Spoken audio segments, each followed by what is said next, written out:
ready to dive into the world of acrylic painting. Awesome. Great choice, really. We're taking a recent Art News blog post as our jumping off point for this deep dive. It's on Irish Art Mart called Acrylic Basics, Essential Tools and Materials for Beginners. But we're not just going to run through a list of supplies. We're giving you the knowledge to really start strong and feel confident with acrylics. And there's a lot to be confident about, honestly. Acrylics they live up to the hype. Yeah, the article, they keep saying vibrant and versatile, which is true. But for someone who's brand new to this, what makes acrylics such a good place to start? Well, they're very forgiving. That's the thing. Dries fast, which, for impatient artists, that's a good thing. And easy cleanup, because it's water-based. You had me at easy cleanup, not gonna lie. Yeah. But the versatility thing, that's huge, especially starting out. You can make them look like watercolors. You could even get kind of that oil paint texture if you want. So it's like a testing ground, all in one. Love that. It's like having training wheels you can take on and off, experiment a bit. Yeah. Now, confession. I've totally been intimidated by the wall of art supplies. Where do I even... Oh, for sure. But this blog gives a pretty reasonable list of must-haves. You don't have to empty your bank account to get started, which is nice. Exactly. And they emphasize those student-grade options. You don't always need the absolute top-tier stuff. It's you can cook an amazing meal without needing a Michelin star chef's knife set. So let's talk paint. They recommend, and these are names I'm sure you've heard, Liquitex, Golden, Winsor & Newton, good quality. But then they say, start with a limited color palette. Actually learn to mix your own colors. It's true. It seems counterintuitive, but limiting your palette actually helps you understand how colors work together better. Interesting. It's a fundamental skill, and you can actually create way more colors than you'd think just by mixing. It's like the magic trick of art, right? Tricking the eye. Now, we can't quite finger paint with acrylics, though I'm sure someone's tried it. We need brushes. They talk about flat brushes for covering large areas, think backgrounds, blocking in colors. And they're a workhorse brush, for sure. Then round brushes, your detail-oriented ones. Fine lines, those little details. Signing your masterpiece. Yes. And don't forget the filbert brush. Good for beginners because they blend so well. So it's kind of an all-in-one. Yeah. Handles detail work and those broader strokes. Good multitasker. The Swiss Army knife of brushes. Exactly. Okay, we've got our paint, our tools. We need something to put it on. Canvas. They talk about the classic stretched canvas, but what about those canvas boards? Or even just good watercolor paper? This is where it gets personal. Stretched canvas, it's that traditional feel, but canvas boards are fantastic if you're on a budget. Or watercolor paper is nice if you want a smoother surface. Yeah. If you're going for canvas, though, acid-free is worth it. Oh, to keep it from, yellowing over time. Exactly. It's a small investment, but your artwork will last way longer. Like archival quality prints, you want those memories to last.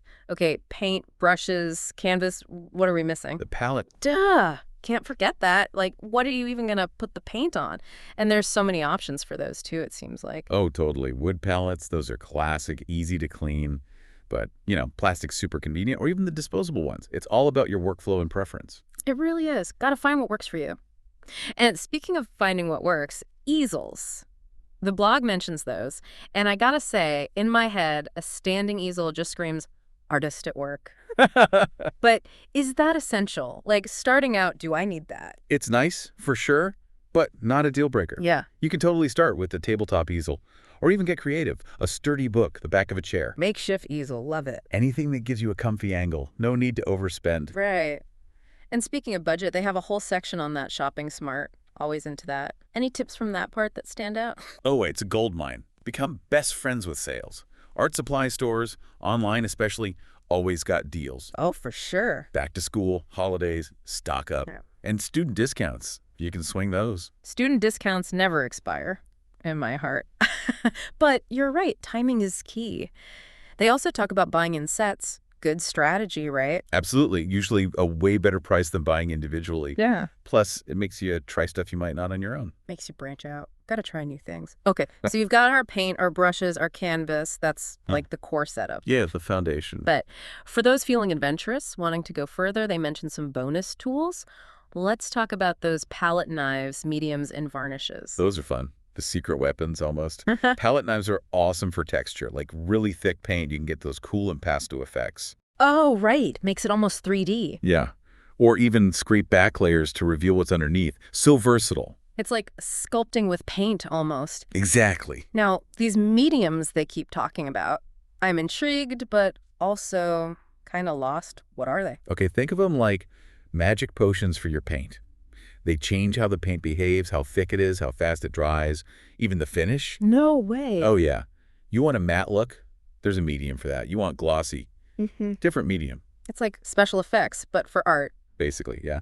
And lastly, varnishes. I know those protect the painting, but what else? Protection is huge. Dust, UV damage, fading.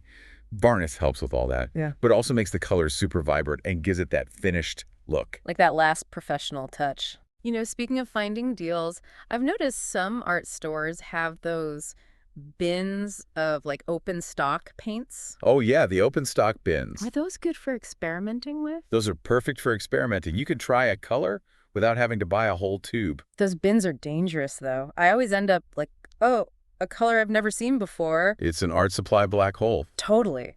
But hey, trying new things, that's what it's all about. And speaking of new things, towards the end of the blog, they mentioned digital art, like those tools that can mimic the acrylic look.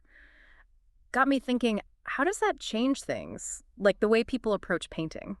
Oh, it's interesting. For one, it makes it more accessible. Digital's cheaper than all these supplies, that's for sure. And no cleanup. Huge, no cleanup.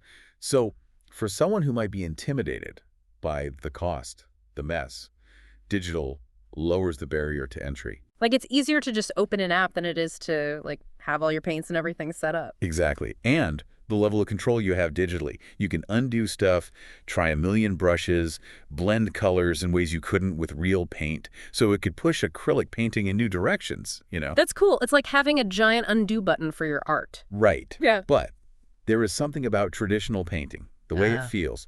Brush on canvas, the texture, that's hard to replicate. There's that like magic to it. Yeah. Absolutely. Right. And I think for both beginners and pros, that'll never go away, no matter how good the tech gets. It's like the difference between like reading a physical book versus your e-reader. They're both great, but Totally. there's something about holding the book.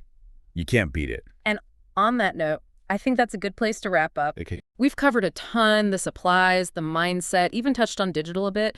So if you're listening, ready to try acrylics, the key is to start. Yeah. Don't be afraid to experiment, to mess up, and most of all, have fun. There are so many resources out there, too. You've got this. And we want to see what you create, so get out there and make something awesome.